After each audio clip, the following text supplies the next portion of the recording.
Hey, salut à tous, aujourd'hui pour un nouvel unbox et pas des moindres, c'est Zoro de Jime Palace. Alors Zoro version générale chinois, une statue donc plutôt originale, c'est une commande de la Toei directement, c'est Jime qui a pu réaliser leur statue. Bien sûr celle-ci si vous la voulez, eh ben, vous pouvez l'avoir. Alors c'est une statue qui coûte 1299 € une fois importée, hein. On parle chez Kyodai et Aniki. Et bien écoutez, c'est pour vous. Donc pour les explications de comment faire, je vous invite à voir ma short vidéo que j'ai fait exprès il y a quelques jours. Donc allez la voir, je vous mets le lien si jamais. Je vous invite à me dire en commentaire ce que vous pensez de la statue uniquement, pas plus. Sinon ça va supprimer des commentaires, le bot, je sens. Donc vraiment, dites juste ce que vous pensez, ce sera obligatoire bien sûr. Et de liker la vidéo et de vous abonner. N'hésitez pas à mettre le lien affilié général dans vos favoris. Comme ça vous passerez tout le temps avec sans l'oublier. Il y en a plein qui l'oublient, c'est dommage. Même sur le Discord, ça fait un peu chier quoi. Bon, en tout cas une sacrée boîte, mais plus petite que ce qu'on a chez l'habitude chez Jime Palace. Et ça fait plaisir. Donc je me suis dit cool, j'ai déjà unbox en live. Hein. Je me suis dit cool, mais non, il y a quand même 3 putains d'étages là-dedans avec énormément de pièces. Allez, on va sortir ça. Comme d'hab avec Jime, une enveloppe. Alors cette fois-ci qui s'enroule, ça évite d'enlever le seau. Dedans, on a un numéro d'exemplaire, numéro 390 sur 688. Cette fois-ci, c'est global. Hein. Il n'y a pas par Asie, Canada, tout ça. Là, c'est vraiment sur tout. Donc 688 exemplaires, ce qui est plutôt pas mal quand même. On a une notice, ça c'est très important. Rien de plus important. On a toutes les pièces qui sont sorties. On a la statue, on a quand même 36 pièces pour 30 étapes. Hein. On a le rangement derrière. Seul truc un peu con, c'est qu'il n'y a pas les numéros là sur les pièces. Ça aurait été pratique pour aller les chercher, parce qu'il y a quand même beaucoup de pièces. Ça aurait été un petit plus. Bon, la base. Alors la base, juste il y a les petits trucs dorés, normalement ils n'y sont pas. C'est moi qui les ai déjà mis pour gagner du temps. Et on n'en mettra que un tout à l'heure. Mais normalement il faut les mettre après. Bon, la base, on rappelle le numéro d'exemplaire dessous. Alors en fait c'est un char d'assaut, enfin un canon que vous voyez avec la gueule là et la roue. Alors qu'est-ce qu'on peut dire sur la base? Déjà on est déstructuré autour avec des cordes, ça c'est plutôt pas mal. Même si on a un cercle rond, c'est quand même un peu déstructuré. Ça j'aime bien. L'aspect terre, je veux dire qui est pas mal mais sans plus quoi. La fumée, on est sur la même fumée que Kuma, hein. Elle est plutôt cool, franchement elle ne gêne pas. Le canon est très bien fait hein. Et ça pèse son poids, vraiment ça pèse son poids. Mais le canon est extrêmement bien fait.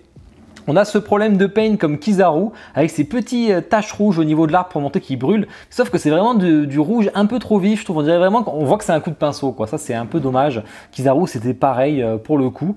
Par contre, ça, c'est vraiment le gros point fort. Et on a l'autre point fort, c'est l'aspect bois de ces roues-là. Et il est extrêmement bien fait. Il y a du paint un peu jaune, rouge, orange par rapport à la fumée, par rapport au feu. Donc vraiment, elle est plutôt bien faite. On ne se rend pas trop compte de ce que c'est tant qu'on n'a pas passé toutes les pièces. Alors on commence par ces petites pièces, bon, qui sont des protections, j'imagine, du char d'assaut. Alors dans quel ordre? Malheureusement, je ne sais plus. Ça c'est un peu dommage. Mais je crois que c'était assez facile. Voilà, c'est celui-là qui va là. Ensuite, on a cette épée. Cette épée qui est assez incroyable parce que c'est la première grande bonne nouvelle. C'est que c'est en métal.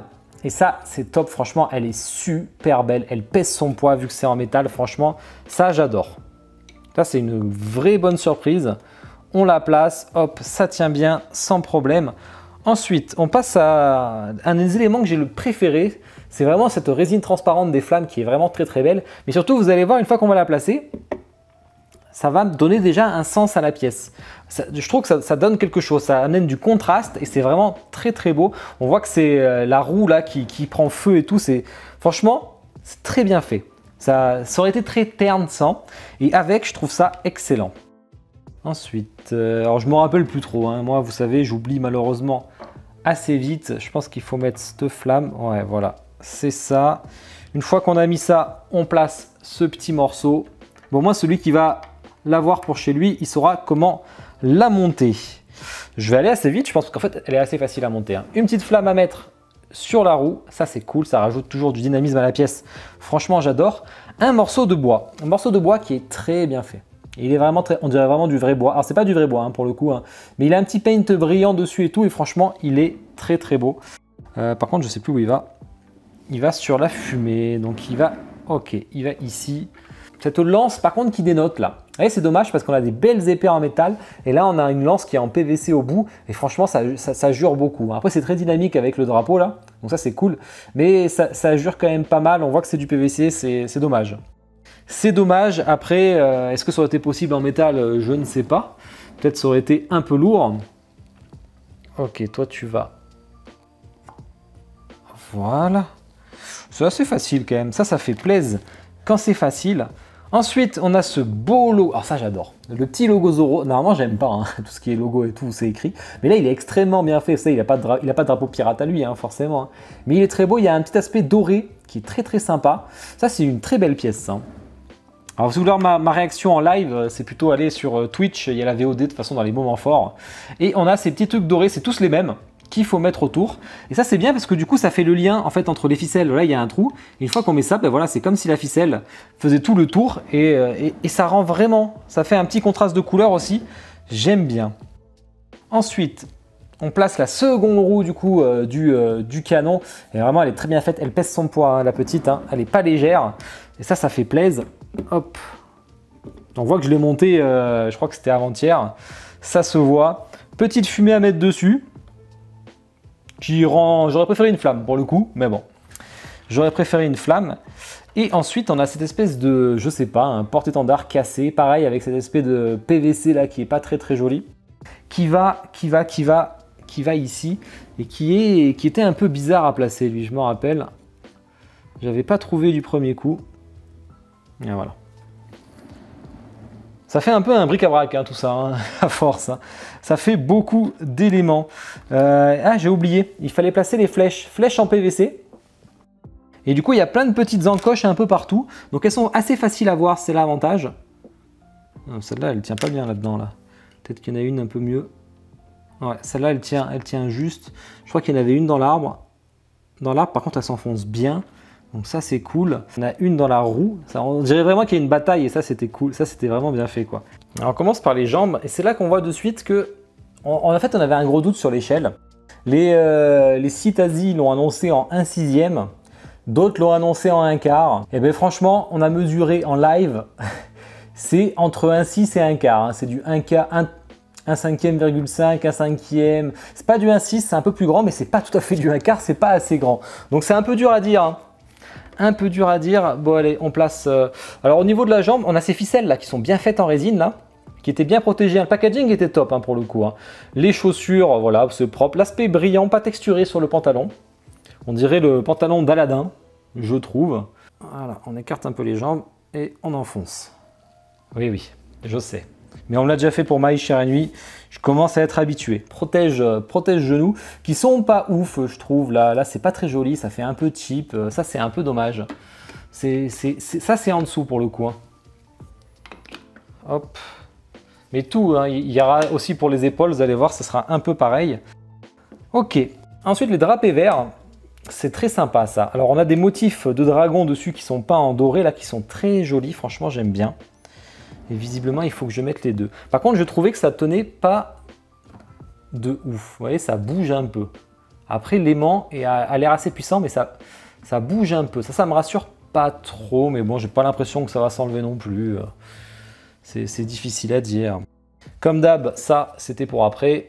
On monte à l'envers. On ne suit pas la notice. Hein. Comme j'ai déjà monté en live, là, j'ai l'impression de me sentir trop fort. Et je ne suis pas la notice. Ça, c'est pareil, ça bouge un peu. Je trouve ça... Mais je pense que ça va être renforcé par ça, heureusement, voilà. Une fois que c'est renforcé par ça, ça va. Un peu de dynamisme au niveau de la pose. Ensuite, on place ce machin.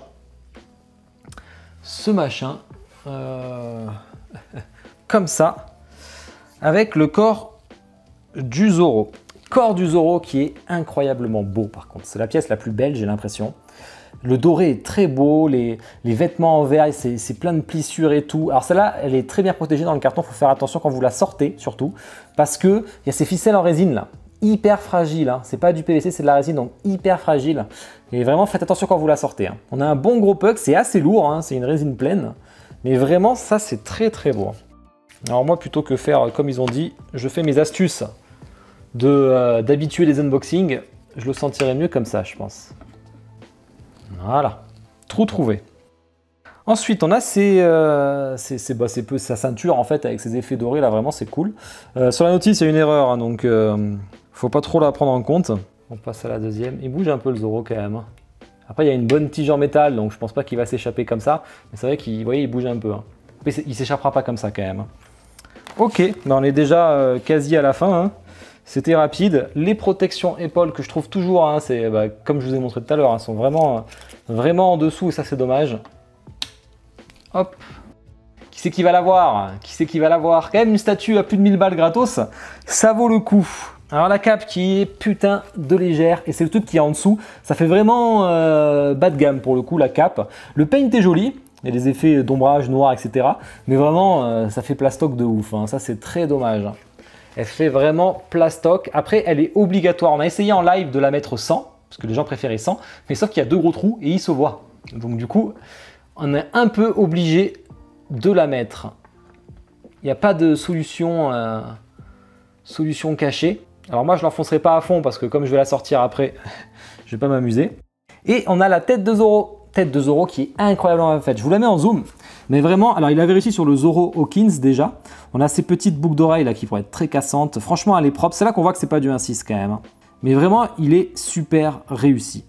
Alors c'est là qu'on peut jouer avec les switches. Soit on va à fond dans le délire et on peut mettre ses armes qui sont en PVC, c'est un peu dommage, mais après ça aurait été trop lourd hein, au niveau de la main. Alors celle-là qui est sympa, je trouve. La lance là, ça fait penser à Kingdom du coup, hein, la lance de Wookie. Elle est très sympa, je vais mettre celle-là. Par contre, celle-là qui va à l'arrière, j'aime pas du tout. Déjà, c'est chelou comme arme, mais ça doit exister. Hein. Mais j'aime beaucoup moins, je trouve qu'elle rendait pas top. Ou soit vous mettez les katanas qui sont en métal. Comme la Hawkins, Zoro Hawkins, sauf qu'ils sont un peu plus grands, forcément. Bon là, j'ai déjà mis dans la main, mais ils sont en métal. Et ça, c'est top. On l'entend en bruit. Et il y en a 3 en tout. Hein. Donc moi, ce que je vais faire, c'est que je vais faire un mix. On va faire un katana à l'arrière en métal. Les emboîtements ne sont pas parfaits comme avec Jimé on a l'habitude. L'emboîtement n'est pas parfait. Je mettrais peut-être un peu de pâte à fixe moi si j'étais vous. Et ensuite on va mettre celle-là qui d'un côté, je vous l'ai dit, heureusement elle est en PVC parce que là ce serait beaucoup trop lourd à mettre en vrai.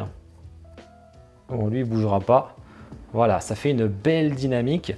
Et donc pour la dernière arme, on a un trou dans la bouche. Donc soit vous le jouez triple katana et vous avez celui-là avec un tout petit plug à mettre dans la bouche entre les dents. Alors j'ai pas réussi à le mettre, pour moi il rentre pas, donc il faut le limer un peu. Il faut le limer un peu si vous voulez le mettre, là il va falloir limer légèrement parce qu'il faut que ça tienne hein, après, il ne faut pas que ça tombe. Mais il faut limer légèrement, ou sinon si on fait le trip en fait des lances, on a cette épée en métal qui est incroyablement belle, moi j'adore, c'est celle-là que je vais mettre. Ou le plug là rentre pour le coup, donc ça m'arrange aussi. Mais vraiment, après je suis un peu sceptique là-dessus. Est-ce que dans le temps ça va tenir? C'est la question que je me pose. Parce que là, vous voyez, ah oui, on l'a testé en live, vous voyez, ça tient, ça penche un peu, ça tombe pas. Mais alors si je la bouge un peu, au bout d'un moment, ça tombe. Bon après, la statue n'est pas censée bouger, on est d'accord. Hein. Mais ça me paraît un peu lourd en fait pour le plug qui est vers le bas. Hein. Il y a la gravité pour le coup, donc forcément. Hein. Ben écoutez, on va faire le petit zoom en musique pour bien voir ça. Puis on fait la conclusion avec les spécificités, le prix, et on verra qui c'est qui l'aura.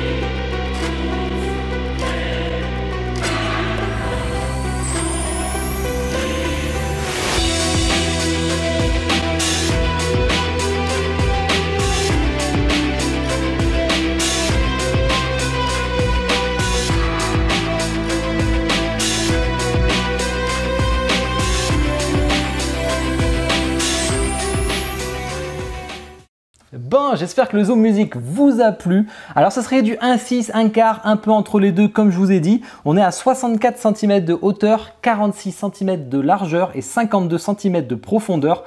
Bon, visiblement, hein, je vous dis, c'est entre 1,6 et 1/4, hein, ça c'est sûr. Elle n'est pas faite pour aller avec la ligne Zoro, enfin la ligne Jimé, hein. De toute façon c'est une commande de la Toei. On a le Luffy qui arrive sur son taureau aussi, qui est en fin de prod déjà, donc il va pas tarder à être ship. Je crois qu'il en reste chez Kyodai Aniki, au pire si vous en voulez. Voilà, alors elle était à 688 exemplaires. Alors elle revenait chez Kyodai à 1299 € importés. Donc voilà, bah écoutez, c'est pour vous, c'est cadeau. Qui c'est qui est intéressé? Alors je vous invite à me dire en commentaire hein, vraiment ce que vous pensez de la statue uniquement. Hein. Pas plus, ne dites rien d'autre, sinon je pense que vous allez vous faire delete, c'est pas ma faute. Hein. pas ma faute, il y a un bot qui est assez puissant malheureusement sur ce genre de choses. Et allez voir du coup mes réseaux et ma vidéo short pour vous expliquer comment l'avoir. Ce sera assez simple. Je préfère justement vous offrir quelque chose mais que direct vous puissiez l'avoir, parce qu'à chaque fois les derniers là c'était des précos, donc le temps que ça sorte, etc. Il y en a qui l'ont pas reçu d'ailleurs encore parce qu'elles sont pas sorties, hein. Là au moins ça me fait une vidéo en plus, c'est cool, et en plus elle part direct, donc je vais bien vous l'emballer, vous inquiétez pas, il n'y a pas de casse comme vous voyez, hein. Bon, faire attention avec la bouche là. Donc au point fort, point faible. Alors en point faible, ça va être ces armes en PVC là qui dénotent. Alors celle-là je la comprends. Les lances c'est un peu dommage, ils auraient pu les mettre en métal, les bouts ça aurait été vraiment cool, là le poids n'était pas un problème. On a la stabilité qui est un peu légère je trouve, hein. Ça bouge un peu, les emboîtements et tout, c'est pas parfait comme d'habitude. On a ces protèges armures qui sont un peu en dessous aussi, hein. Ça c'est dommage. L'autre point faible c'est au niveau de la bouche là, le plug, franchement je suis très inquiet, hein. Pour moi il tiendra jamais dans le temps, hein. C'est un peu trop lourd. Après j'ai pas enfoncé la cape au maximum, donc peut-être qu'après elle permet de soutenir aussi, hein. Je ne l'ai pas enfoncé à max pour pouvoir l'enlever. Au niveau des points forts, alors le paint, j'aime beaucoup au niveau de l'armure, sur le verre et tout, c'est très sympa, surtout sur le torse, hein. Le torse est super, le visage est vraiment cool. Toutes les épées en métal sont top, soit surtout celle-là et celle-là que j'adore. La scène de guerre avec les flèches et tout, c'est super cool. La flamme, je trouve, le canon est super. Vraiment, ça représente quelque chose et ça, j'aime. Moi, j'aime quand c'est comme ça. J'ai oublié de dire au point faible, c'est vraiment la cape, hein. C'est un peu dommage qu'on puisse pas choisir avec ou sans. Mais en tout cas, il pète la classe. On reconnaît bien Zoro et ça, c'est cool. Et je trouve que ça lui correspond bien, ce petit délire. C'est une statue vraiment destinée au marché Asie quand même, parce qu'ils sont très friands de ce genre de choses. Mais bon, voilà. Bon, ben, j'ai hâte de voir qui c'est qui l'aura. En tout cas, n'hésitez pas à vous abonner, liker, commenter. Et je vous souhaite à tous une bonne journée et une bonne soirée. Ciao.